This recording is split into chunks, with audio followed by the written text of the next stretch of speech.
me comentaba Felipe que al menos hay unos 40 minutos de presentación.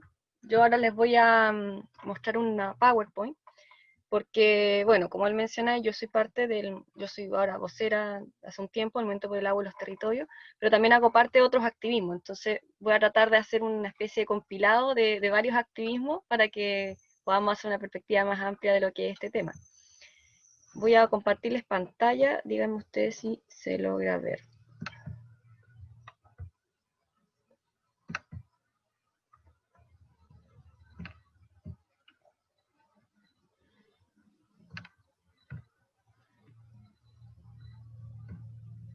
Lo vemos perfecto.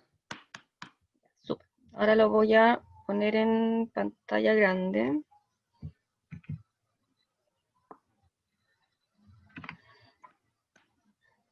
Bueno.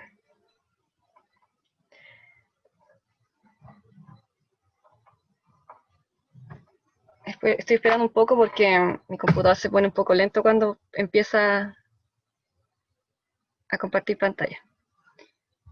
Pero ahí estamos, parece.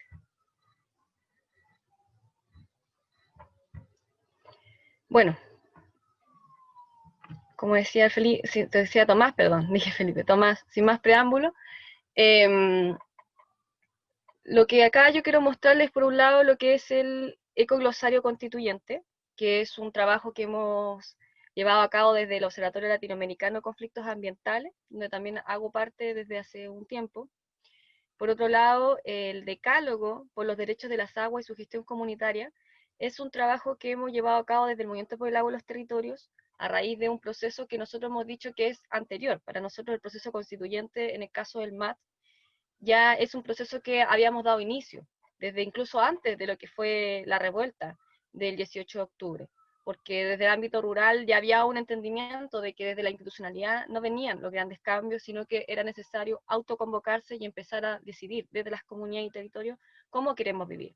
Entonces nosotros ya veníamos con un proceso durante todo el año pasado de levantar cabildos en las distintas provincias, en las distintas comunas y distintos territorios, y esos cabildos fueron alrededor de más de 50, muy numerosos. Desde Arica hasta Magallanes tuvimos la oportunidad de tener algún cabildo, y ahí decidimos algunas cuestiones claves, como por ejemplo, sobre todo con respecto al agua. Por ejemplo, qué opinábamos respecto a la propiedad del agua, y también qué opinábamos respecto a la gestión del agua.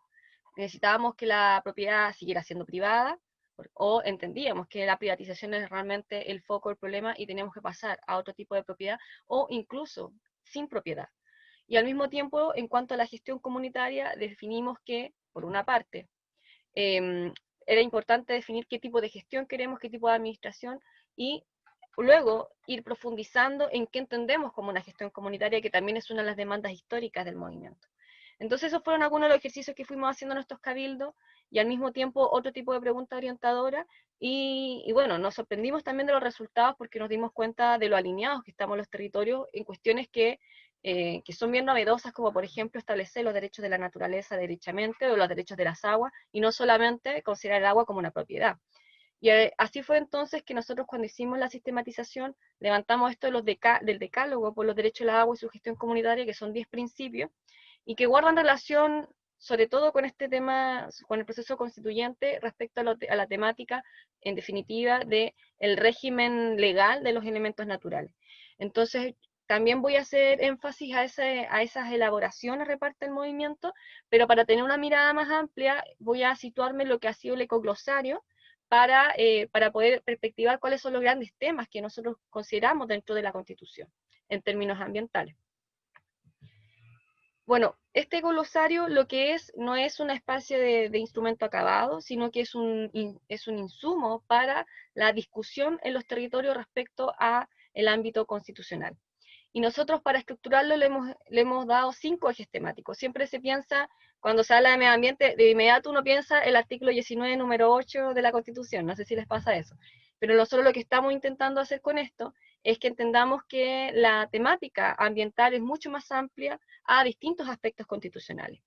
Y bueno, las grandes dos temas de las constituciones a nivel histórico han sido, por un lado, la temática de la estructura del Estado, y por otro lado, la temática de los derechos fundamentales.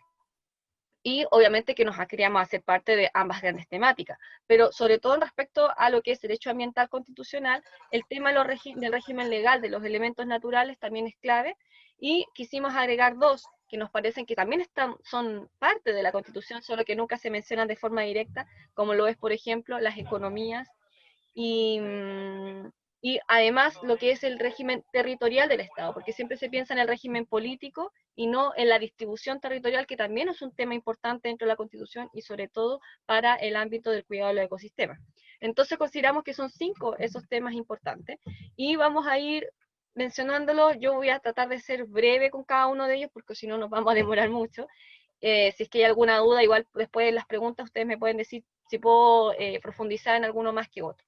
Primer tema, lo que les mencionaba, la organización política del Estado y las bases de la institucionalidad. Este es un tema que yo creo que ustedes ya lo han tocado en las otras sesiones porque es un tema general que nos afecta y por tanto lo voy a pasar de una manera mucho más somera. En primer lugar, la idea de que en la Constitución se establece que Chile es una república democrática, pero de una democracia estamos hablando de una democracia representativa que se ejerce a través de un sufragio universal en distintas elecciones periódicas y al mismo tiempo a través de mecanismos de democracia directa que son muy, muy restringidos en términos de plebiscito. Al mismo tiempo estamos hablando de un Estado de Derecho que se puede suspender a través de ciertos estados de excepción, y al mismo tiempo, como bien saben, hay 3 poderes en donde está la función del Ejecutivo, Legislador y Judicial, y el Ejecutivo es mucho más fuerte porque hay un régimen presidencialista, por lo cual también es un colegislador, como lo hemos visto también en el Congreso. Hay otros organismos que quedan fuera de estos poderes, como el Tribunal Constitucional, el Banco Central y la misma Contraloría General de la República, que se crea en la Constitución pasada para poder un poco sopesar este régimen presidencialista respecto a los actos y de administración del Estado. Por otra parte, tenemos esta idea de que hay un poder separado de todos estos poderes, además, que es el poder originario, llamado poder constituyente. Y este puede ser, perdón, hay 2 poderes dentro del constituyente, puede ser originario o derivado. Y este poder originario es donde vendría a estar estas figuras como la Asamblea Constituyente, y en cambio derivado es cuando la misma institucionalidad deriva a un órgano para poder crear esta Carta Fundamental.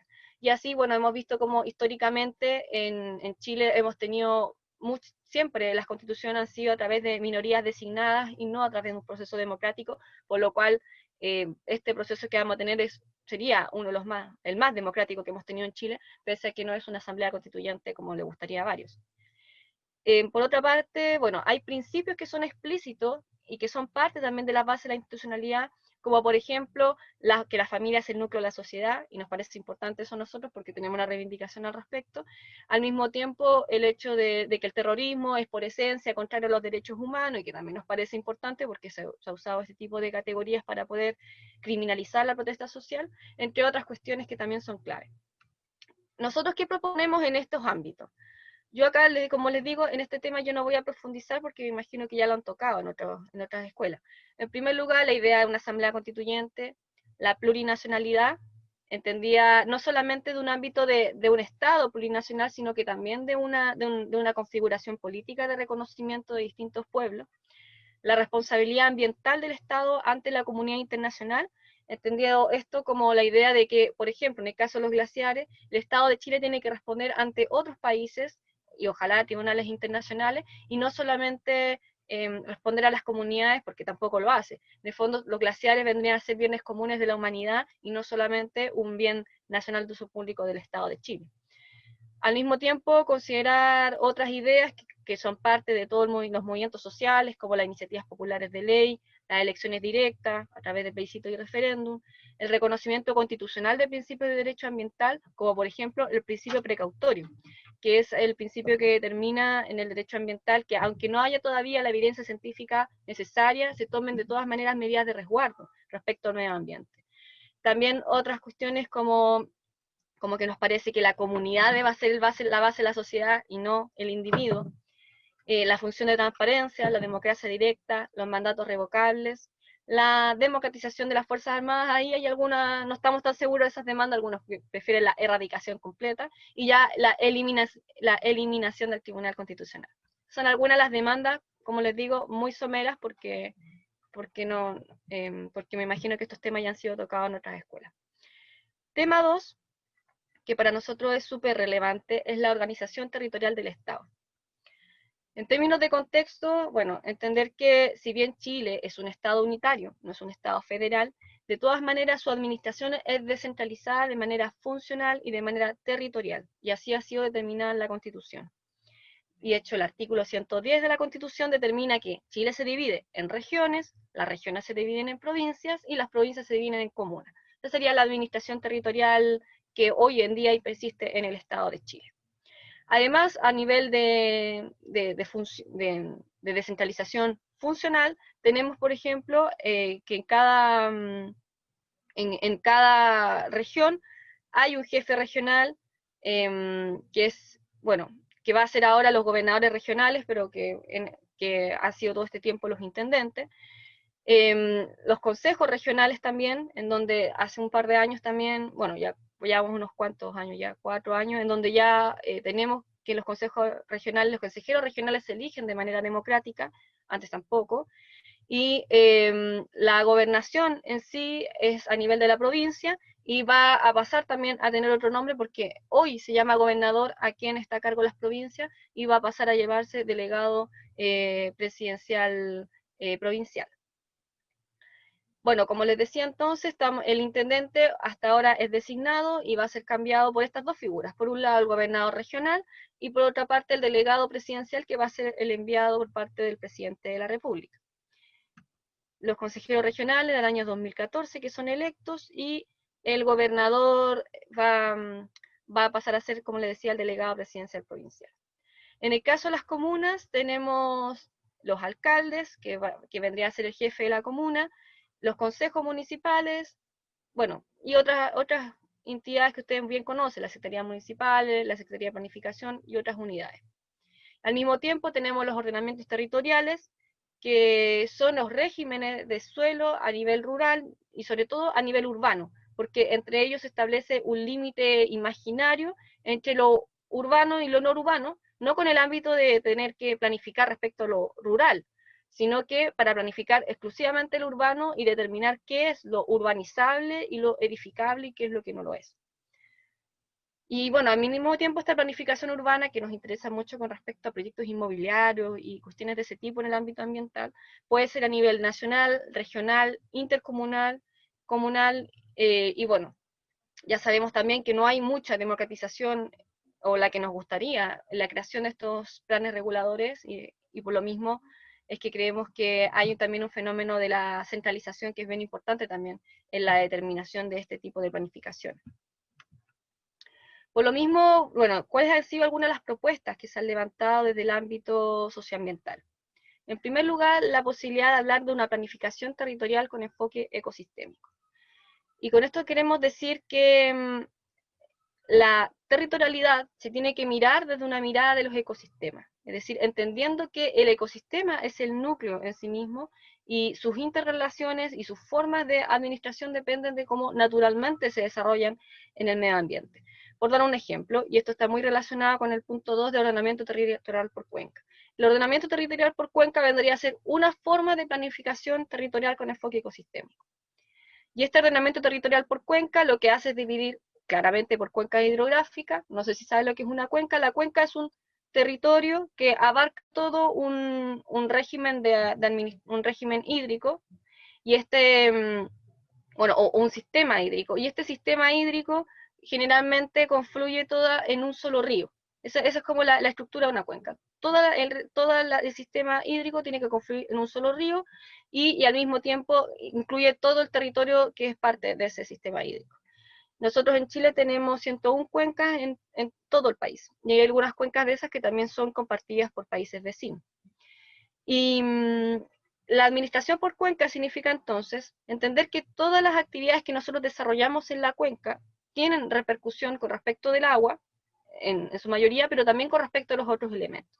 Es decir, si nosotros tenemos una actividad económica en la cuenca, tenemos que entender que dentro de esa misma cuenca vamos a tener ciertas repercusiones, ya sea en las napas subterráneas, ya sea a nivel superficial, y también en la calidad de los suelos. Y la calidad de los suelos repercute directamente en cuestiones relacionadas con el ciclo del agua, por ejemplo, en la capacidad de infiltración de los suelos cuando hay permeabilidad, para que las napas subterráneas se puedan llenar y tengamos agua para las temporadas en donde también se requiere mucho más, como son las temporadas de verano.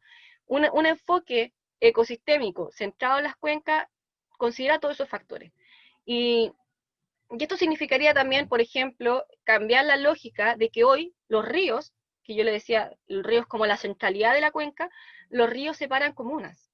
Y tendríamos que empezar a pensar en otro tipo de ordenamientos en donde los ríos ya no separarían las comunas, sino que probablemente los ríos estén al medio de las comunas, porque vendrían a ser la fuente de vida de toda una comunidad y de sus economías también, que debieran desarrollarse alrededor de ese río, y alrededor de y entendiendo también las complejidades de la cuenca. Entonces son algunas cuestiones que nosotros creemos súper importantes que se empiecen a relevar, y es parte también de nuestras demandas fundamentales. Hay otras demandas también relacionadas con la idea de, por ejemplo, crear ya directamente bioregiones, que es que las regiones en sí tengan un enfoque ecosistémico completamente, y que vendría a también ser otra forma de planificación territorial de este tipo. Y incluso hay quienes piensan que desde las bioregiones se debería crear un Estado ecofederal, que ya no vendría a ser solamente un tema de ordenamiento y planificación territorial, sino que ya derechamente vendría a ser un Estado autónomo dentro, o sea, y que se administra de manera ecosistémica con respecto a los otros Estados. Bueno, en cuarto lugar, mencionar también otro tipo de demandas como la administración descentralizada para una mejor protección ambiental, que ya tiene que ver directamente con la demanda de descentralización en términos tanto funcionales, tanto del poder, que el poder se descentralice, pero también en términos de lo que es financiero, porque sabemos también que en términos financieros esto no tampoco está repartido de forma equitativa. Y ustedes se van a preguntar quizá, ya, ¿y por qué esto tiene directa relación con el medio ambiente? Bueno, porque la lógica que hoy en día tenemos de una lógica que es extractivista, ¿qué quiere decir esto? Que extracción intensiva de elementos naturales para llevarlo y posicionar a los mercados mundiales, ese es el extractivismo. Esa lógica extractivista es muy centralista. Y generalmente lo que piensa es que ciertas decisiones se toman en un lugar, sobre todo bueno, en ciertas sedes que se ubican en Las Condes, pero repercuten directamente en territorios que están muy alejados de donde se toma la decisión. Entonces, como no vivo ahí, no me importa si ese espacio termina siendo una zona de sacrificio ambiental, no me interesa si ese espacio termina siendo contaminado completamente, se queda sin agua, se queda sin calidad del aire, etcétera, porque no habito ahí. Entonces, lo que se busca con la descentralización del poder y también de términos financieros es que la gente que vive en el lugar y que va a ser directamente afectada por las decisiones políticas que se tomen respecto a su territorio tengan injerencia directa en el territorio. Incluso, bueno, hay algunas ideas que son mucho más radicales, que ya no solamente descentralizar, sino que ya derechamente es pensar la autonomía y la autodeterminación territorial y el autogobierno de los territorios. Ya vendría a ser una demanda que ha sido mucho más explorada sobre todo desde las comunidades indígenas, por su derecho a la autodeterminación y a sus propias formas de vida en el territorio. Y esto estamos con esto diciendo sus formas de vida político, social, económica, porque muchas veces se ve desde este tema de capitalista, por supuesto, y de folclorizar a las comunidades indígenas, se le ve simplemente desde la mirada de lo cultural y casi como una posibilidad de que esas artesanías pasen al mercado de los capitales, y no, o sea, aquí lo que estamos haciendo, estamos relevando una autodeterminación de todo lo que concibe el territorio para que ellos mismos ejerzan autogobierno en ese territorio. Otra demanda importante, bueno, redefinir territorio, pasar esta idea de que el territorio prácticamente es un pedazo de tierra con valor en el mercado y especulación, y empezar a entender que un territorio es una interrelación entre pueblos, comunidades y naturaleza. La otra línea es la planificación familiar comunitaria y sustentable. Esto tiene que ver con no una planificación impuesta de los estados de natalismo y antinatalismo, que sabemos que ha sido la constante, sino entender de lleno desde las territorialidades que hay un problema demográfico, que hay un problema de enorme cantidad de seres humanos en el planeta. Somos 7.000 millones de humanos y estamos vivos la mitad de los humanos que existían en toda la humanidad. Entonces, realmente, bueno, estamos viendo situaciones de un agotamiento de los elementos naturales mucho antes de llegar al 31 de diciembre, ya estamos por ahí por mayo, y resulta que la cuestión de la cantidad de personas que habita el planeta no deja de ser un tema menor. Entonces creemos que una forma es poder desde las comunidades empezar a trabajar el tema de las planificaciones familiares y no obviamente de una imposición del Estado. La desurbanización es otro tipo de demanda, entendiendo desde la lógica que siempre se está ampliando, ¿cierto?, el límite urbano y nunca se piensa en lo contrario, que podríamos incluso desurbanizar algunos territorios y ampliar la lógica a lo rural. Bueno, el urbanismo feminista es la visión de que hoy en día las ciudades se planifican desde un ámbito masculinizado, donde la centralidad está en las economías y en las formas de vida de los hombres, y no de las necesidades de las mujeres y sus propias formas de vida. Ciudades carbono negativo, ya esta es una cuestión que yo me imagino que ya la han escuchado, en donde finalmente ciertas ciudades, por cómo se estructura su economía, terminan incluso absorbiendo el carbono de otros territorios y no solamente siendo carbono neutral. Y al mismo tiempo también empezar a pensar en otras ideas de la generación energética distribuida, que también se relaciona mucho con la soberanía energética, y ya, bueno, otra propuesta bien radical que tiene que ver como la línea de los zapatismos y el Kurdistán, es la idea ya de comunalismo y confederalismo democrático. Así que se dan cuenta que hay varias posturas, algunas obviamente con un enfoque más radical que otro, pero todas han emergido del movimiento social y por eso es que están acá en este listado.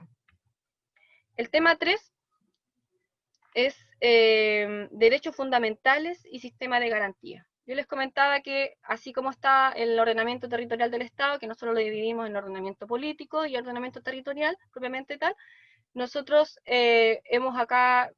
también nos hemos hecho parte de esta gran temática constitucional que son los derechos fundamentales. Acá, ¿qué tenemos? En primer lugar, entender que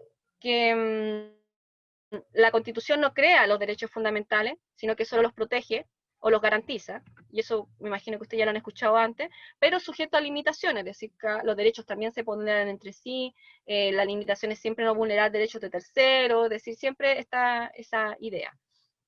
Por otra parte, también me imagino que saben que dentro del artículo 19 están todos los derechos ahí consagrados, y parte con este enunciado de la Constitución asegura a todas las personas, y luego vienen 26 derechos, libertades e igualdades que se establecen ahí. ¿Cuáles derechos para nosotros son más fundamentales? En primer lugar, el derecho a la vida. Obviamente para nosotros es súper relevante, sobre todo considerando que antes no estaba reconocido el derecho a la vida, sino que fue también una ganada de las posguerras, porque antes se daba por hecho y en realidad nos dimos cuenta la humanidad que nunca estuvo tan claro. Entonces, la verdad es que fue necesario establecer el derecho a la vida. Ahora, ¿cuál fue el problema? Que la Constitución de 1980, por la tradición de Jaime Guzmán y obviamente de los Chicago Boys y el modelo neoliberal, lo que se plantea es que también se protege la vida del que está por nacer. Entonces, digamos que ahí también hay un golazo que debiéramos replantearnos. Ahora bien, se reconoce el derecho a la vida, pero no por ello otros derechos que son fundamentales para la vida, como el derecho humano al agua, es decir, porque es clarísimo, sin agua no hay posibilidad de tener vida. Nosotros somos 75% agua, o sea, es imposible vivir sin agua, como vivir sin alimentación, y ambos derechos ninguno está garantizado en la Constitución. Entonces nos llama la atención que si bien se reconoce el derecho a la vida, no se reconocen aquellos derechos que son fundamentales para la vida. Y uno de esos derechos también, obviamente, es el derecho a la salud, que como sabemos tampoco está garantizado, sino solamente la posibilidad de elegir dónde atenderse. El artículo 19, número 8, es, como yo les mencionaba, el artículo que más se menciona en términos medioambientales, porque es el articulado que protege al medio ambiente. Pero bueno, lo que protege acá es un derecho humano a vivir en un medio ambiente libre de contaminación. ¿Y qué quiero decir con esto? Que no es la naturaleza la que tiene el derecho, sino que son los humanos que tienen que vivir en un medio ambiente libre de contaminación. Y claro, la contaminación también, ¿qué es? La contaminación finalmente es una categoría que se establece a nivel legal también, el artículo, o sea, en la ley 19.300, que es la ley de bases de medio ambiente, y esa determina que en la manera que se superan ciertos parámetros de lo que sea, pues, de elementos, de sustancias, ahí se estaría contaminando un lugar.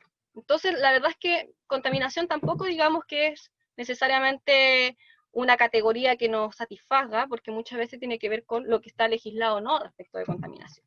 Y bueno, a nosotros nos gustaría incluso que se hablara en ese articulado de vivir en un medio ambiente sano, porque nos parece que lo sano es mucho más amplio que solamente lo contaminante o no. Y al mismo tiempo, bueno, este artículo 19, número 8, en su inciso 2, lo que establece es que se pueden restringir ciertos derechos en función del medio ambiente, lo dice de manera explícita. Sin embargo, lo que vemos en la práctica es que esto no ocurre. No ocurre porque al mismo tiempo se vigorizó demasiado el derecho de propiedad, y con ello la propiedad sobre los elementos naturales, y entonces existe ahí una imposibilidad de poder hacer que esto se ejecute en la práctica, porque el derecho de medio ambiente es menor al derecho de propiedad sobre la naturaleza.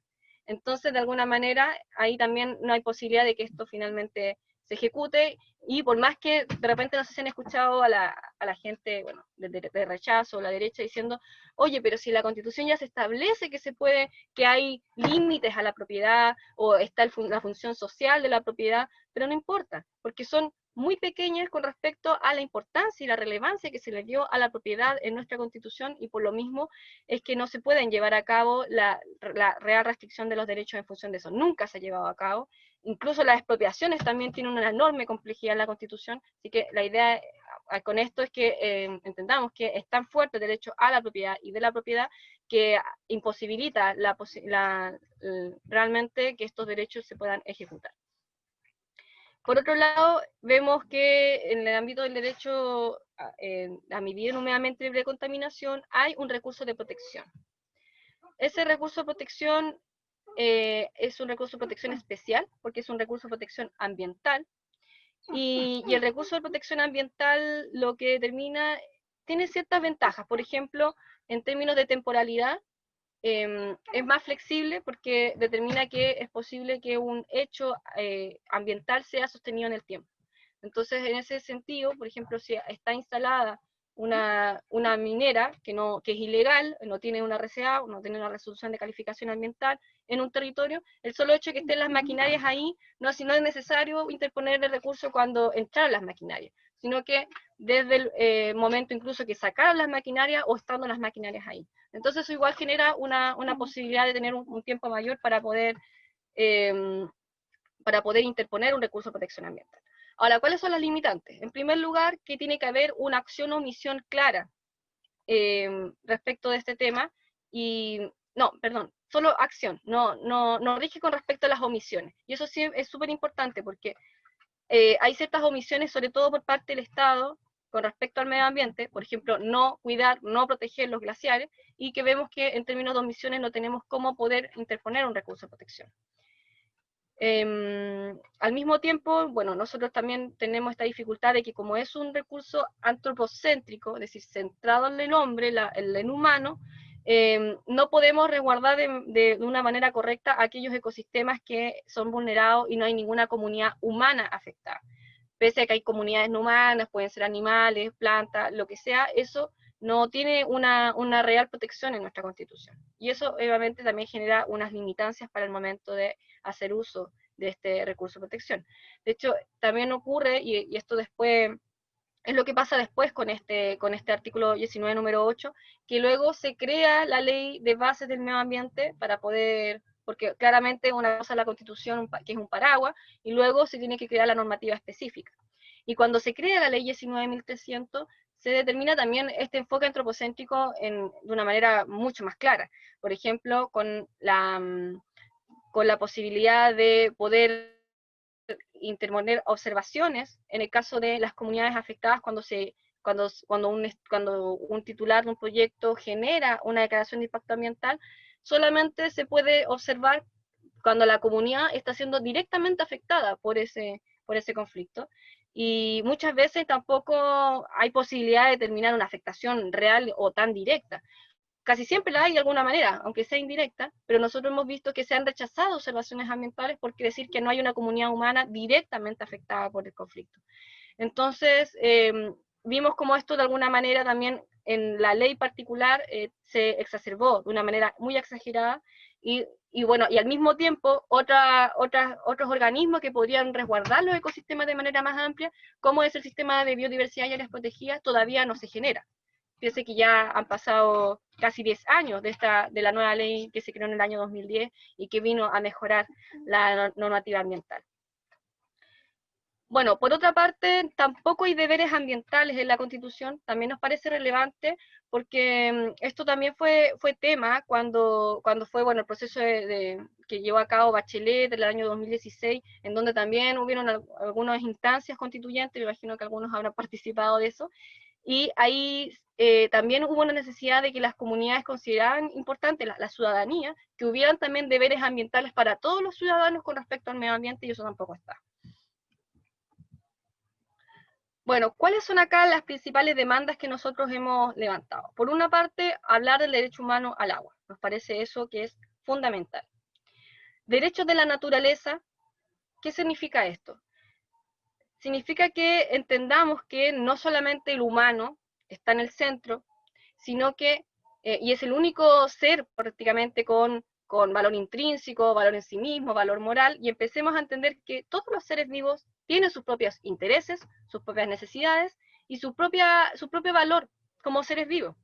Y con esto, y esto es súper importante porque hoy en día la regulación es totalmente antropocéntrica y considera que solamente el humano es persona, todo lo que rodea al humano es una cosa y por tanto es un objeto de un derecho de un ser humano. Y ese objeto es por tanto objeto del derecho a la propiedad.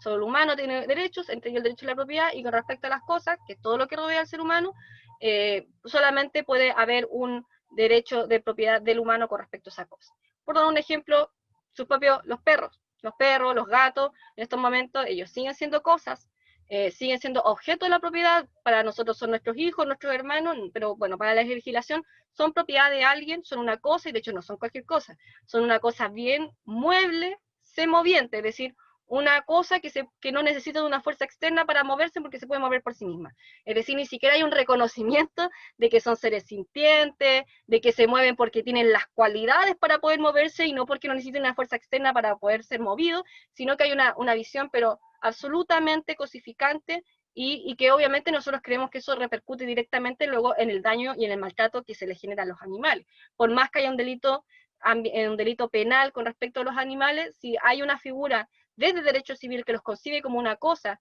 que incluso podría ser destruible, porque dentro no sé si ustedes se los pasaron en la otra escuela, pero el dominio se divide en el uso, en el goce y en la disposición.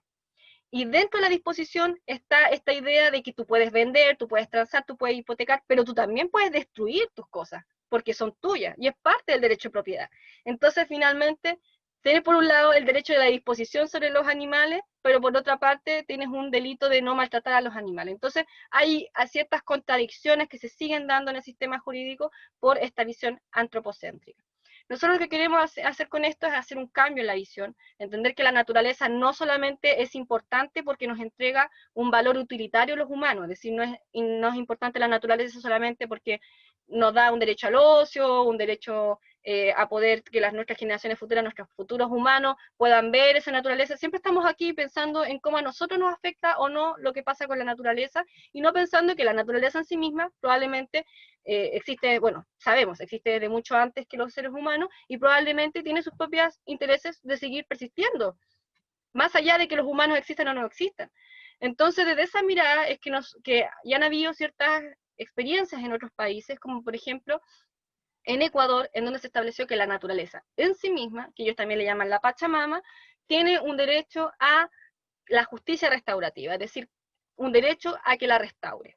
Ya no vendría a ser un derecho humano a que la naturaleza la restaure, sino que la naturaleza en sí misma tiene un derecho a que todo el daño que les hemos hecho los humanos, de alguna manera se pueda remediar de manera justa a través de la restauración de la naturaleza.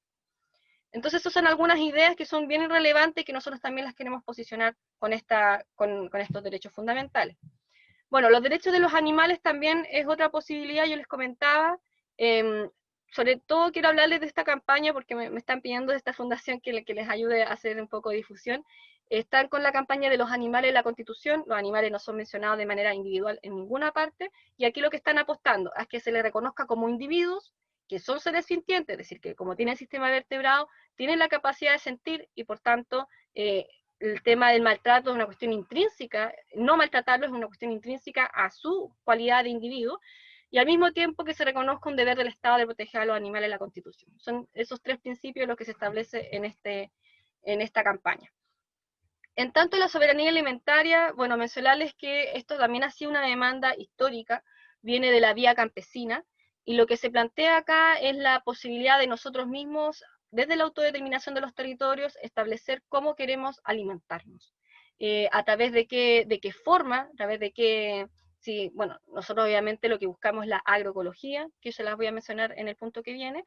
Entonces, no solamente esto se trata de un derecho a la alimentación, es decir, no solamente de distribuir alimentos y no nos importa de dónde vienen, no nos importa de qué están compuestos, sino que la soberanía alimentaria sí determina respecto a esas cuestiones, en tanto que sí nos importa cómo se generan esos alimentos, de qué forma, de qué métodos productivos estamos hablando. Entonces, esto también ha sido una demanda, sobre todo desde el mundo campesino, muy, muy relevante y que nosotros también, desde el Movimiento por el Agua y los Territorios, nos hemos hecho parte. Bueno, otras cuestiones que no voy a profundizar por honor al tiempo es, por ejemplo, la Defensoría y Fiscalía de la Naturaleza, que vendría a ser un organismo en donde podamos directamente restablecer los derechos de la naturaleza que se han afectado. Mecanismos jurídicos que garanticen estos derechos de forma permanente podría ser, por ejemplo, mantener el recurso de protección ambiental para el derecho humano y al mismo tiempo establecer un recurso de protección ambiental derechamente para la naturaleza. Eso serían algunas maneras. Establecer los deberes ambientales, hablar de derechos comunitarios y colectivos de los pueblos indígenas, bueno, ya un poco les comentaba al respecto, pensar también en el reconocimiento de los derechos de las generaciones futuras, es decir, no solamente las generaciones del presente, sino que cómo estamos vulnerando hoy los derechos de las futuras generaciones, y eso es súper importante en términos climáticos, considerando que se perspectiva que para el 2050 ya vamos a tener una crisis de alimentos importante, y es por eso también la presión de que países como Chile tengan que ponerse a disposición a eso y ser potencia agroalimentaria con todas las problemáticas hídricas y de despojo territorial que eso significa. Derecho a la participación ciudadana ambiental, eso también nos parece súper relevante. Yo les comentaba, en estos momentos no siempre se puede observar ambientalmente y creemos que eso es un derecho básico de las comunidades que van a ser directamente afectadas por los proyectos extractivistas. El derecho a vivir en un medio ambiente sano en vez de un medio ambiente libre de contaminación. El derecho a la protesta social o a la resistencia. El derecho a la salud corporal o a decidir sobre nuestros cuerpos, lo que les comentaba también de este articulado del inciso 2 del derecho a la vida, que garantiza el derecho al que está por nacer. Derecho a la educación socioambiental nos parece también muy, muy relevante, y otra cuestión que se ha posicionado mucho, el derecho a la ciudad. Bueno, el tema 4, ya un poco se lo estaba adelantando, es el régimen legal de los elementos naturales. Como nosotros vimos desde esta lógica de la propiedad, hay una segmentación de la naturaleza en los elementos que la componen, es decir, no se regula la naturaleza en su conjunto y los ecosistemas, sino que se regula la naturaleza en tanto ámbitos productivos. Y por lo mismo, por ejemplo, la misma agua no se regula en el mismo cuerpo constitucional el maritorio y los humedales y los glaciares, sino que simplemente se regulan de manera separada, o lo que no tiene un valor económico, como los glaciares, ni siquiera tiene regulación. Entonces, nosotros lo que estamos viendo acá es que evidentemente se regula según el ámbito productivo. Nosotros siempre hablamos del cobre, de las minas, o por ejemplo del litio, y no hablamos del ecosistema salar, donde está constituido el litio. Entonces hay también una visión fragmentada, que es una visión netamente economicista y productiva. Desde el Código Civil yo les mencionaba, y acá ya hay algunas cosas que se van a repetir. El Código Civil, a todo lo que no es humano, yo le decía, se le da el estatus jurídico de cosa, y por lo mismo se establece esta propiedad sobre las cosas. Ahora bien, no todas las cosas son apropiables. También dentro de la misma Constitución y el Código Civil se establece que hay cosas que son comunes a todos los hombres. Súper patriarcal el enunciado, hombres, pero bueno, ustedes saben, esto viene de Andrés Bello, y en esos tiempos la cosa era así. Y se plantea entonces que estos bienes comunes a todos los hombres, llamémosle mejor bienes comunes, que suena más lindo, no vendrían a ser, no podrían ser apropiables por ninguna nación ni por ningún privado.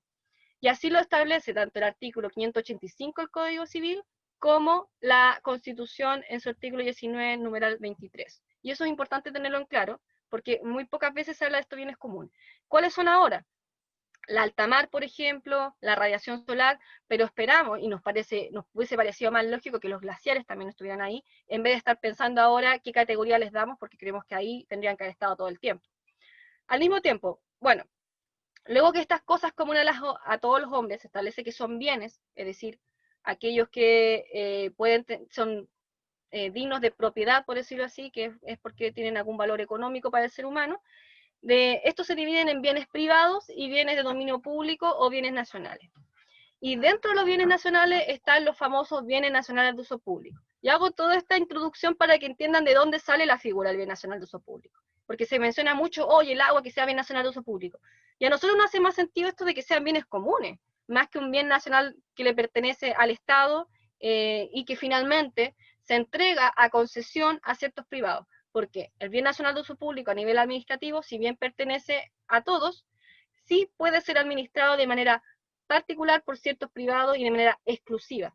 Y en esa administración exclusiva es que finalmente se genera la figura de las concesiones, y al mismo tiempo, por la constitución de Pinochet, respecto a las concesiones y los derechos de aprovechamiento de agua, existe una propiedad.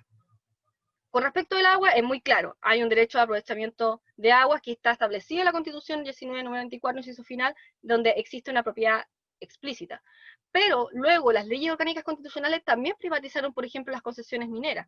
A través de la Ley Orgánica Constitucional de Concesiones Mineras se estableció que la concesión es también un derecho real, que significa que es un derecho que te pertenece y que tú puedes transar con él en el mercado. Entonces, de alguna manera, todos los elementos naturales han sido privatizados a través de esta Constitución. Y por lo mismo también esto tiene directa relación que la gestión hoy en día es principalmente privada y no estatal ni tampoco comunitaria. ¿Cuáles son las propuestas acá? En primer lugar, reconocer el agua como un bien común natural. Más allá de esta idea de un bien nacional de uso público, y yo hago toda esta explicación para que se entienda que un bien común natural vendría más de esta idea de los bienes comunes, que es un bien respecto al cual no existe una apropiación, pero sí existe un deber del Estado de proteger ese bien común. Y esa es una figura que no ha sido tan explorada en otros países, pero sí existen algunos países que ya la reconocen. En Estados Unidos hay una figura, por ejemplo, algo se está hablando de los bienes comunes en Italia, y creemos que también nuestro país podría ser pionero en establecer esta figura en vez de la figura nacional de uso público. Reconocemos la gestión comunitaria, la gestión integral de cuencas como la forma en donde nosotros tenemos que administrar estos bienes comunes, también el resguardo de la semilla tradicional, entendiendo como una semilla, no solamente la semilla que es nativa, sino que también aquella que ha sido parte de ciertos procesos campesinos también, que hoy en día está siendo totalmente vulnerada por los transgénicos, los plaguicidas, que no resguardan esta semilla, y hoy no existe ninguna protección concreta con respecto a esa semilla. Lo que hay de protección es respecto de la ley de propiedad intelectual, y que es lo mismo, lo que busca es la privatización de las semillas y poder resguardar los derechos de quienes han creado semillas nuevas y semillas que son introducidas antes derechos de las semillas nativas. Entonces es muy importante la protección y el resguardo de la semilla tradicional, y con resguardo queremos decir también la colaboración de quienes son guardadores de semillas y las comunidades que se han dedicado a esta tradición por muchos años. La agroecología como una forma de ejercer la soberanía alimentaria a través de una producción de alimentos que no solamente vea el ámbito productivo y ámbito técnico productivo, sino que además lo vincule con otras ideas, como por ejemplo el ecofeminismo, la idea de la educación popular. Es todo parte de la agroecología también. Las economías con límites de escala, es decir, el fortalecimiento de las economías locales. Y esta agroecología además también es para nosotros una solución concreta respecto a la temática del agua que estamos viviendo en nuestro país, desde esta idea de Chile potencia agroalimentaria, y por supuesto los monocultivos, que es el cultivo de una sola vegetación, las semillas modificadas, y con ello el enorme uso del agua que se requiere de manera intensiva para este tipo de producción. Entonces, para nosotros la agroecología es la alternativa concreta hoy al agronegocio o al negocio agrícola industrial, y creemos que tiene que ser establecido en todos los territorios como una política pública a nivel general. Otra cuestión importante son los límites claros a la propiedad privada, porque hoy en día no existen. Basura cero, entendiéndola ya no solamente como reciclar, sino que ya derechamente todas las ideas de la economía circular, pero más allá de eso, más allá de hablar del ámbito económico, de que nos hagamos cargo también de nuestros propios consumos y formas de consumo para no generar más residuos. nuevas categorías de conservación y restauración de los ecosistemas, pensar también en otras categorías como los parques comunitarios. Hoy la gestión comunitaria no es una posibilidad con respecto a ningún tipo de parque, no hay un reconocimiento al respecto, o es privada o es estatal, y eso obviamente se aleja de la realidad con respecto a muchas comunidades que están haciendo un resguardo in situ de ciertos parques en nuestro país. Reservas naturales indígenas nos parece también sería súper relevante. Hoy en día tenemos la figura de las concesiones marítimas para pueblos originarios, pero nos parece que esto tendría que ampliarse también en otros ámbitos en nuestro país. Bueno, propiedad colectiva de la tierra, ahí, ahí tenemos también algunas diferencias, pero sobre todo esto es importante para las comunidades ancestrales. Gestión estatal en el apoyo a la gestión comunitaria. Por supuesto que si hay gestión comunitaria, nos parece súper relevante que el Estado también tenga una labor ahí, de acompañamiento o incluso de suplir en los espacios donde no haya una organización comunitaria para poder hacerse cargo de los elementos naturales. Y bueno, otra cuestión súper importante es la representación jurídica de las entidades no humanas, que tiene mucha relación con el otro tema respecto de la Fiscalía y la Defensoría de la Naturaleza. Acá yo también quería hacer énfasis de que estos temas han sido muy explorados por el Movimiento por el Agua en los Territorios a través del Decálogo por los Derechos de las Aguas y su gestión comunitaria. Si pueden ver, por ejemplo, en el punto 6, nosotros establecemos que el uso y gestión de las aguas sea comunitaria, territorial y sustentable por cuencas y subcuencas hidrográficas. Muy parecido a lo que les comentaba en el tema 2 respecto al ordenamiento territorial por cuenca, ahora ya derechamente ligado a la temática del agua, de cómo creemos que se debe administrar y gestionar el agua en nuestro país. Y al mismo tiempo reconociendo que las prioridades de uso sean para el equilibrio de los ecosistemas y el consumo humano. Y a la vez, obviamente, que la gestión comunitaria del agua sea plurinacional. Yo les comentaba, lo plurinacional es este reconocimiento de las distintas formas de administración del territorio, basada en la articulación entre pueblos, comunidad y territorio. Y al mismo tiempo, muy vinculado a la tema de la agroecología y las alternativas al desarrollo, y el último tema que nos queda, que voy a tratar de ser muy breve porque ya estoy pasando el tiempo, que la gestión comunitaria del agua se basa en el fomento de la agroecología y las economías territoriales que permitan garantizar la soberanía alimentaria y con esto la autodeterminación de los pueblos. Esto ya son demandas 10 demandas claves, como ya les mencionaba, desde el Movimiento por el Agua en los Territorios, y que guardan relación con los temas que hemos conversado hasta ahora, pero también con este último tema, que es el tema 5, que es economía política y modos de vida. Y ya con esto cerramos. Hoy el modelo económico se sustenta principalmente en principios implícitos constitucionales. Ya lo han escuchado antes, no creo que sea necesario explicar qué es el Estado subsidiario, artículo 1, inciso 3 y 19, número 21, que finalmente elimina la posibilidad de un Estado empresario y al mismo tiempo reconoce solamente a los cuerpos intermedios, a los privados, para que ellos se hagan cargo de forma directa del ámbito productivo y de servicios de nuestro país. Y esto ha provocado las privatizaciones que ustedes bien conocen de los derechos de la salud, de la energía, el agua potable, las pensiones, el transporte, entre otros, vivienda también. Y bueno, además la economía está hoy basada en un realce del derecho de propiedad, también hemos hablado harto de eso, de principios como, por ejemplo, esta idea de la familia como núcleo central de la sociedad, nos parece relevante en términos económicos, no solamente por una cuestión ética, sino que también porque se reproducen ideas de la competitividad, y obviamente como el sálvese quien pueda, tú preocupas de tu familia y sigue hacia adelante, sigue tratando de lograr el éxito, porque son ideas que se nos están inculcando constantemente desde este modelo económico y que obviamente van en la línea contraria de la posibilidad de empezar a trabajar comunitariamente también la economía. Además estamos insertos todos en una idea del crecimiento ilimitado, es decir, como si el planeta creciera también, y el planeta no crece, el planeta es el mismo planeta, y nosotros estamos creciendo en términos demográficos y al mismo tiempo en términos de cada vez querer más bienes y servicios. Y eso genera un problema, obviamente, un agotamiento que es inevitable en la naturaleza, y es por eso que nosotros también hemos trabajado la idea de salir del paradigma del crecimiento. No podemos estar más situados ahí, pero es una cuestión imposible. Lamentablemente no tenemos 5 planetas para tener el promedio de vida de un estadounidense, tenemos 1. Así que lamentablemente tenemos que también salir del paradigma del crecimiento. Incluso también nos gustaría salir del paradigma del desarrollo, que también lo encontramos directamente vinculado, y empezar a pensar en otras formas económicas, y no solamente en esta idea que ya se instaló del desarrollo sustentable, y que nosotros vemos desde el desarrollo sustentable que lo que ocurre es una legitimación del modelo actual capitalista, pero intentando de haber una suerte de preocupación por el medio ambiente, pero que es totalmente fracasado. Llevamos 30 años de intentar de llevar a cabo el desarrollo sustentable y no se ha logrado. Así que la verdad es que nosotros ya no nos sentimos parte de esa consigna y queremos pensar derechamente en alternativas al capitalismo y al desarrollo. Como por ejemplo, y esto solo lo voy a enunciar, economías locales.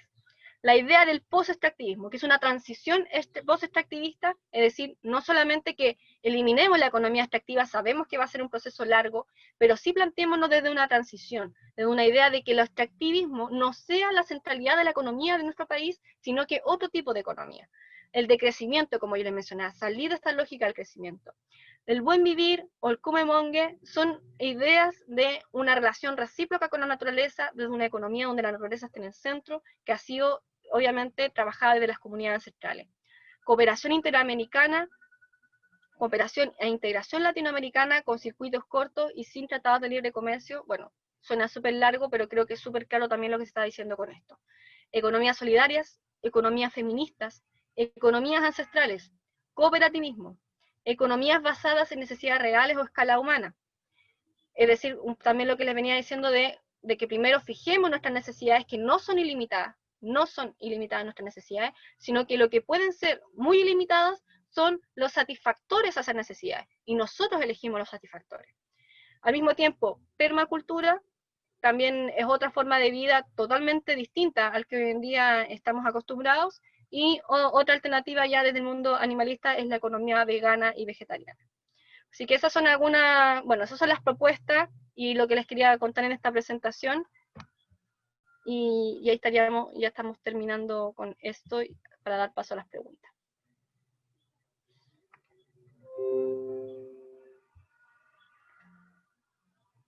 Tomás.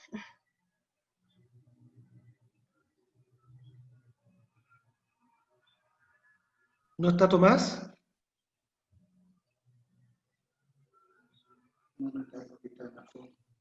Bueno, en lo personal, bueno, soy Jaime Vallejo, director de la FEDEPRUS Metropolitana, y claro que es súper relevante todo el tema que tiene poco impacto en nuestro país por la cultura que tenemos, una cultura economicista por sobre la cultura medioambientalista, y eso es efectivo. O sea, yo creo que de hecho, para nosotros los centros hospitalarios nos exigen tanto con el tema de los REAS para eliminación de residuos orgánicos e inorgánicos, por el impacto que podemos generar hacia la población donde estamos insertos. Sin embargo, eso no pasa con otras entidades en la parte privada porque no hay control en ese sentido y cómo afecta el ecosistema, no solamente al ser humano, sino que al ecosistema en su totalidad.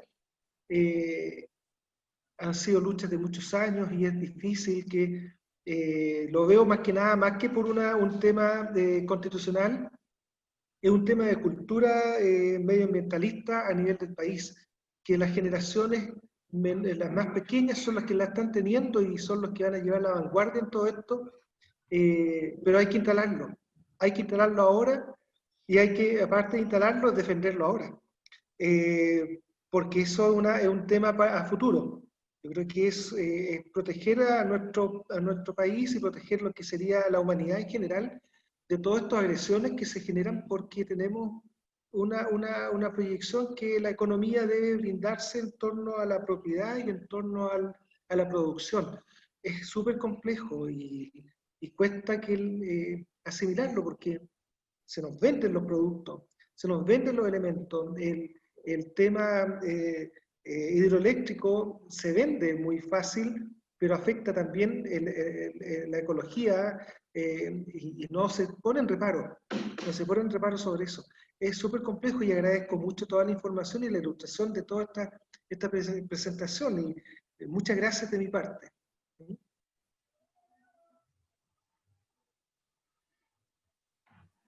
¿Alguna otra consulta, intervención?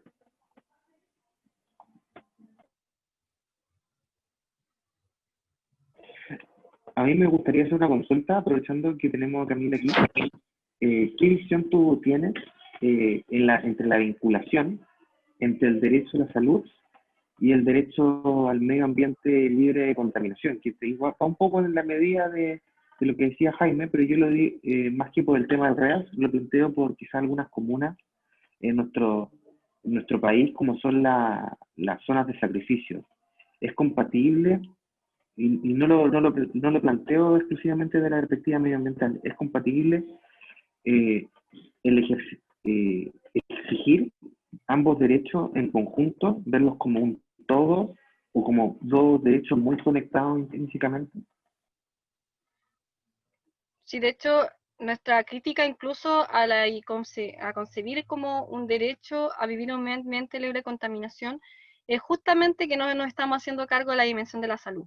Y creemos que lo que debiera decirse de manera explícita es que lo que debiera reconocer en la Constitución es un derecho a vivir en un medio ambiente sano, sano para la vida humana y animal, y bueno, y de todos los otros seres. Entonces, por lo mismo incluso nos encantaría que se consideraran los ecosistemas también, porque los ecosistemas hoy están enfermos. O sea, para nosotros un ecosistema con un embalse donde el río no llega al mar es un ecosistema enfermo.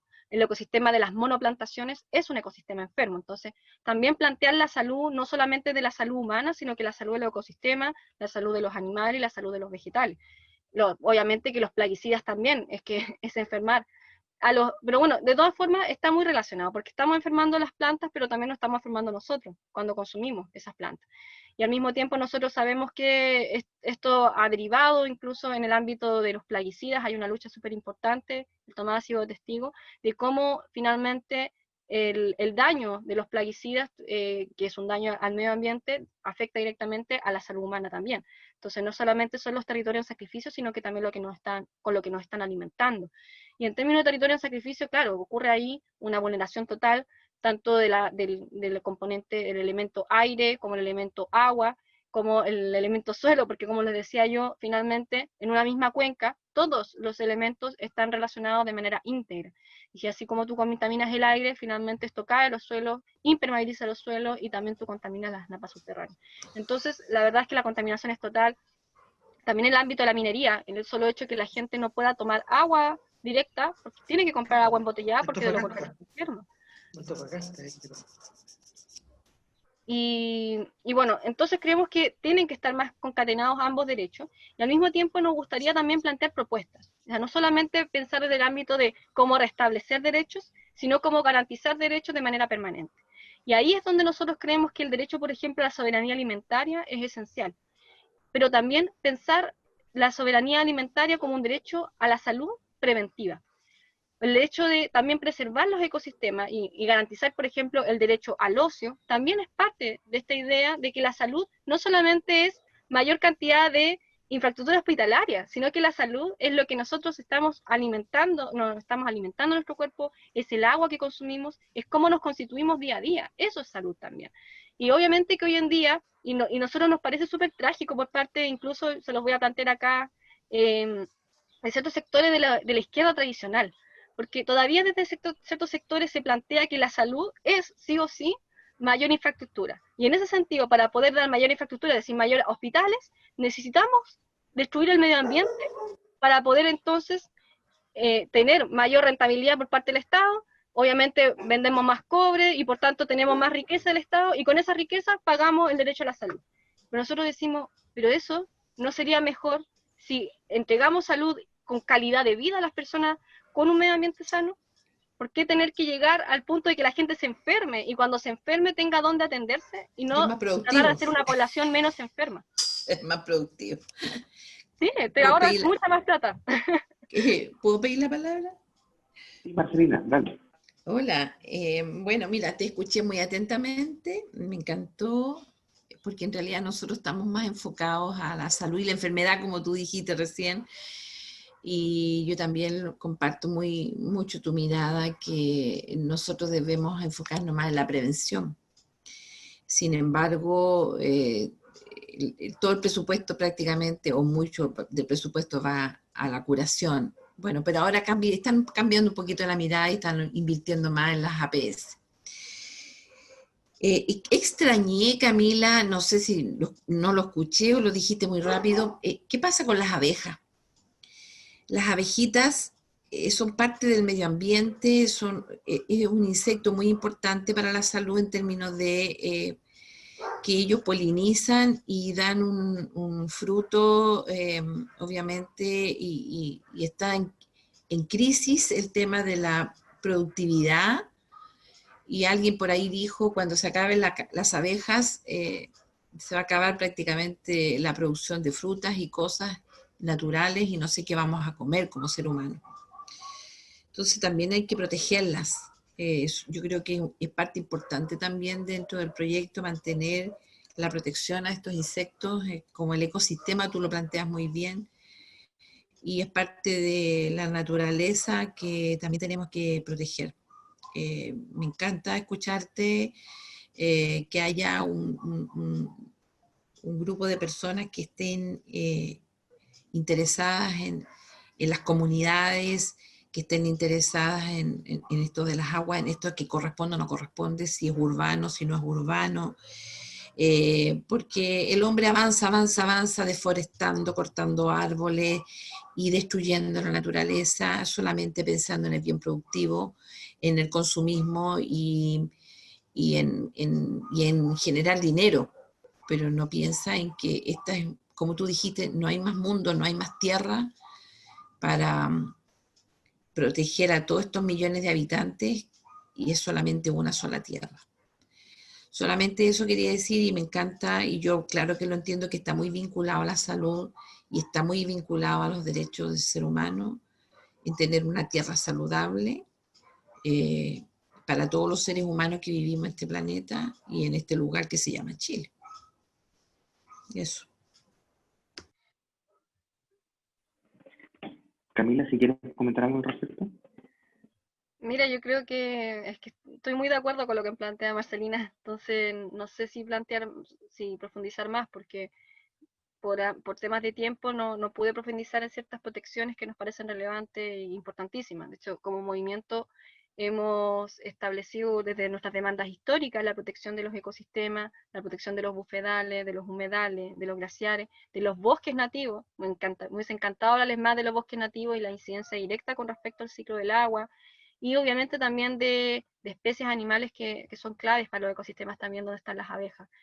Y bueno, las abejas también se pueden plantear desde el ámbito de la soberanía alimentaria, por lo que bien planteabas, Marcelino. Yo en la presentación me enfoqué más en los individuos, desde el ámbito de los derechos de los animales, por ejemplo, que se reconozcan como individuos sintientes y que tienen sus cualidades, pero por cuestiones de tiempo no puedo hablar de estas otras protecciones ecosistémicas que son muy, muy relevantes y que, bueno, es parte de nuestra lucha diaria también. Camila, no sé si es comentario o una consulta la que te voy a hacer, porque en realidad no sé si es necesario en el caso, por ejemplo, de especificidad en cuanto a los elementos que se tiene que resguardar, porque no sé si no vi bien ahí el hecho de la contaminación acústica o la contaminación electromagnética que se da en estos momentos, que es muy alta, todo el tema de los nuevos celulares, el 5G y todo lo que significa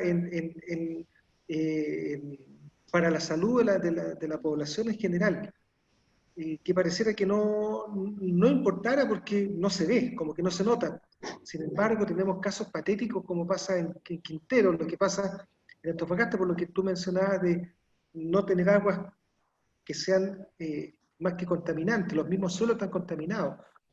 Es súper complejo el abordaje cómo se puede dar.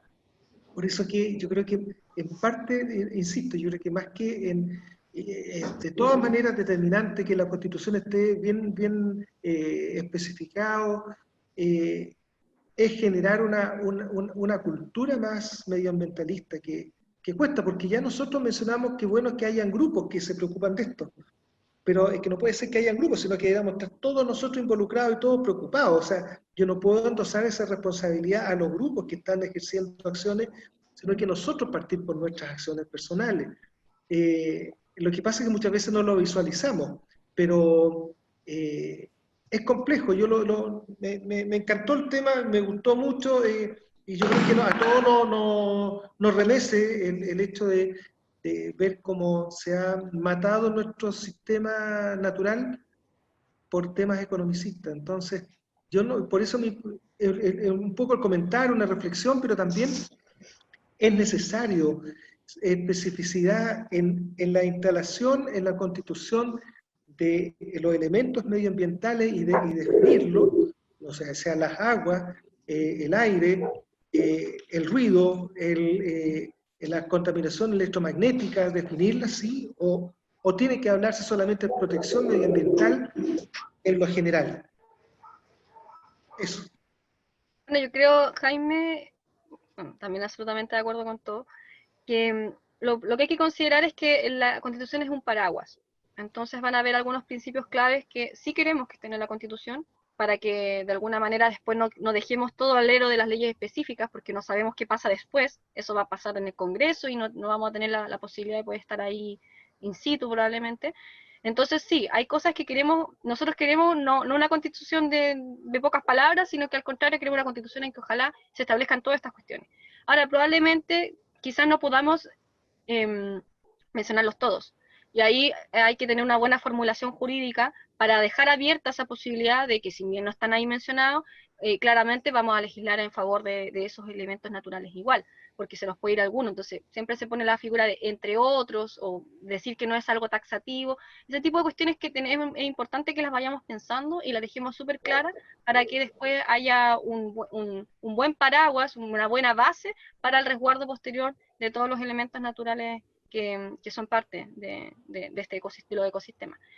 Y bueno, lo que mencionaba del 5G, bueno, es un tema que es un temazo, porque justamente hay una negación total. Ya el tema de las tecnologías se están planteando desde el capitalismo verde. Ellos siempre saben cómo volver a generar ciertos imaginarios. Y así también, como el año pasado, en plena COP25 teníamos a las mineras diciendo que son verdes. Ahora, claro, con el tema de la pandemia, como todos necesitábamos tecnología, las tecnologías son las verdes. Y nosotros lo que vemos es que justamente ahora acá tenemos en Santiago un data center que se va a generar en Cerrillo, y ese data center va a contaminar todas las napas subterráneas que abastecen SMAPA, que es la última gestión municipal que nos queda en Chile.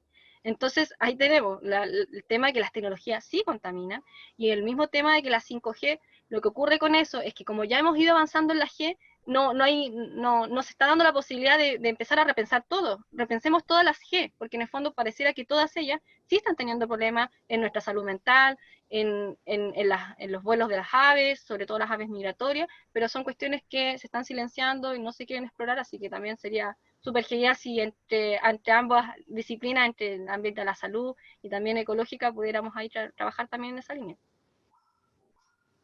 Gracias. Sergio está pidiendo la palabra. Sergio. Sí, hola, buenas tardes para todas y todos. Buenas tardes. Sí, comentar, Camila, que, bueno, y también al curso que hemos participado, qué buena instancia de conversación, porque uno que vive en otros mundos permanentemente le logra generar una conexión entre varios temas. Y nosotros aprendimos tiempo atrás de que los derechos medioambientales es un derecho constitucional de tercera generación, cuestión que a lo mejor nunca nosotros habíamos pensado, porque se han ido incorporando en constituciones recientes. Entonces, yo me gustaría saber cuál es tu opinión, o si nos puedes señalar qué constitución hoy día tiene una relación directa con la naturaleza, con el medio ambiente. Nos hablaron en otro momento en la Constitución boliviana reciente que había una descripción. ¿Por qué lo pregunto?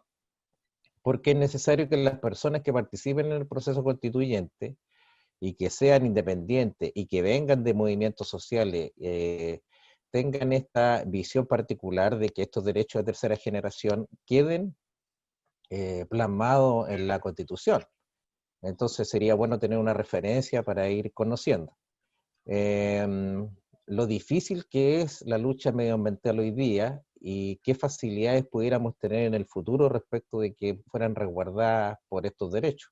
Como ejemplo, nomás señalar que acá en San Antonio, que es el lugar donde me movilizo más, existe una organización, una mesa de unidad social, que uno de sus temas en particular de lucha es la defensa de los humedales ojos de mar, que hoy día están en la costa y que están generándole un conflicto a la ampliación del megapuerto, un megapuerto para Chile. Entonces hay una especie de enfrentamiento entre el desarrollo supuestamente económico para un país respecto del cuidado del medio ambiente, y no solamente de la situación propiamente tal del ojo de mar, sino que todo lo que implica, como las aves migratorias y un espacio de ocio y de naturaleza que le permite a los ciudadanos de San Antonio poder también desarrollarse. Entonces, hoy día es una gran lucha que se está dando. Yo espero compartir en los próximos días un conversatorio que va a haber al respecto el próximo jueves, por si desean participar, para conocer en detalle el porqué la defensa de estos humedales y ir en la lucha en contra del puerto que hoy día está en manos de privados. Entonces se genera como una conexión entre varios temas, y las personas que están defendiendo, y nosotros mismos como ciudadanos y ciudadanas tenemos que tener mayor información. De ahí la pregunta, ¿qué constitución pudiéramos leer que pudiera resaltar estos derechos medioambientales? Gracias. Mira, Sergio, bueno, considerar que Chile fue pionero cuando en 1980, como bien dices, declara el derecho a vivir en un medio ambiente libre de contaminación. Lo que pasa es que después con los tiempos, a la medida de los que ha pasado los años, recordemos que Chile es el único país de Latinoamérica que no ha renovado su constitución desde las dictaduras, se empezaron a establecer otras figuras mucho más acordes, y en la mayoría de los países ahora se declara que el derecho es un derecho a vivir en un medio ambiente sano. Por eso yo decía que la formulación quedó un poco obsoleta, y que tenemos que plantear esta mirada de la conexión directa entre lo sano y la salud y el medio ambiente dentro del articulado. Incluso hay experiencias en donde se habla de los ecosistemas también como parte de este derecho al medio ambiente. Sería un derecho a vivir en un medio ambiente sano y a ecosistemas sanos, y no solamente a un medio ambiente. Ahora, nosotros lo que hemos hecho es esta mirada mucho más revolucionaria de poder situar en Chile la posibilidad de que la naturaleza en sí misma sea sujeta de derechos. Y eso es donde ha habido un avance importante por parte de Ecuador y por parte de Bolivia, y en ambos países fue por una incidencia importante de los pueblos originarios en esos procesos constituyentes. Por eso también para nosotros es tan importante que existen escaños reservados para los pueblos originarios, y que los pueblos originarios sean constituyentes de manera directa, y no que requieran de alguien que les represente, porque también queremos que su mirada, desde un ámbito plurinacional, sea reconocida en la Constitución. Y gracias a un proceso en donde hubo una alta participación indígena en Ecuador y en Bolivia, se logró reconocer la naturaleza como sujeta de derechos. Porque hay una tradición que es anterior. Los pueblos originales tienen mucho que enseñarnos a nosotros sobre la relación con la naturaleza. Ellos han habitado esta naturaleza hace muchísimos años antes, administran las aguas. Muchas veces se piensa que casi que los pueblos originarios no tenían sus propias ingenierías y sus propias economías, y no es así. Ellos tenían economías muy inteligentes de administración del agua desde la cuenca, entendiendo que los glaciares son bancos perpetuos, entendiendo que el agua tiene que pasar por el río, entendiendo que tenían que haber ciertas divisiones por familia. Es decir, había una estructura y una lógica muy, muy interesante, que yo creo que es muchísimo mejor que la que tenemos hoy en la gestión privada, en donde los mismos privados están acaparando el agua entre ellos, y los demás arriba tienen que pelear con los demás abajo porque no les quieren soltar el agua. O sea, de verdad, hoy la gestión privada es horrenda, y lo que pasaba con la gestión indígena era espectacular. Entonces, la verdad es que creemos que una componente importante que dices tú para que estos temas sean realmente una centralidad en la Constitución es una participación fuerte de los pueblos originarios en la convencional. Y en segundo lugar, entender también estos procesos y cómo se fueron dando en otros países, y la posibilidad también de mejorarlos. Es decir, entendemos que es súper importante tener una constitución ecológica y que declare ciertas cuestiones que son muy, muy relevantes, pero no nos podemos quedar en el ámbito de los derechos, sino que incluso quienes han sido parte de esas constituciones han venido a Chile a decirlo: no nos quedemos solamente en el lenguaje de los derechos, sino que también revisemos el modelo de desarrollo. Y ahí es donde entramos al tema que dices tú, Sergio, respecto de la directa relación que hay desde el modelo de desarrollo que se instala en nuestro país y que cada vez se quiere exacerbar más. De hecho, hoy la pandemia ha sido una excusa para poder profundizar el modelo extractivista de desarrollo en nuestro país, a través de estos planes de reactivación económica, a través de, bueno, ahora lo que va a ser también en términos presupuestarios la nueva ley de presupuesto, a través de levantar políticas que tenía Sebastián Piñera estancadas porque los movimientos sociales no se las dejábamos avanzar y que con la pandemia lo lograron a través del lobby directo con las cúpulas partidistas, como lo es la agenda pro inversión y con ello las recomendaciones de la Comisión Nacional de Productividad, que lo único que quiere es flexibilizar la normativa ambiental, que los proyectos no sean observados por las comunidades, el mismo hecho de que Sebastián Piñera no quiso firmar el acuerdo de Escazú, siendo que fue un acuerdo que fue levantado por nuestro mismo país de Chile, es decir, puede haber sido muchos lo han dicho, podría haber sido el acuerdo de Santiago, porque fuimos promotores de ese acuerdo. Al mismo tiempo, no sé si ustedes han escuchado, me imagino que no, la Oficina de Gestión de Proyectos Sustentables, que lo que hace es un lobby directo en favor de ciertas empresas para que sean aprobadas. Incluso en el caso de Anglo American había una funcionaria contratada con dineros públicos directamente en el Servicio de Evaluación Ambiental para hacer lobby en favor de la minería Anglo American. O sea, hay cuestiones que son graves, que de hecho se están viendo en Contraloría General de la República y que avanzan en la dirección absolutamente contraria a lo que nosotros buscamos, pero que lo que sí buscan es seguir profundizando este modelo de desarrollo que nosotros lo hemos puesto en cuestionamiento. Entonces, y aquí ya para cerrar, la idea con esto es que sí o sí en esta Constitución no podemos dejar de lado la economía. No podemos seguir pensando que la economía está separada del medio ambiente porque no es así. Cada acción que se hace y ejerce sobre la naturaleza tiene directa relación con la economía que nosotros hemos tratado de instalar y con la economía que persiste en nuestro país. Entonces, por lo mismo, para poder hacer un debate profundo, también necesitamos revisar el modelo de desarrollo.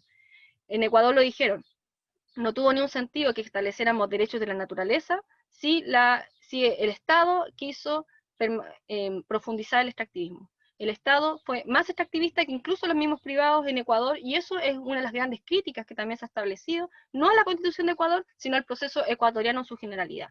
Y por lo mismo creemos que si vamos a traer ese tipo de discusiones, también tenemos que revisar, sí o sí, en este proceso constituyente el modelo de desarrollo.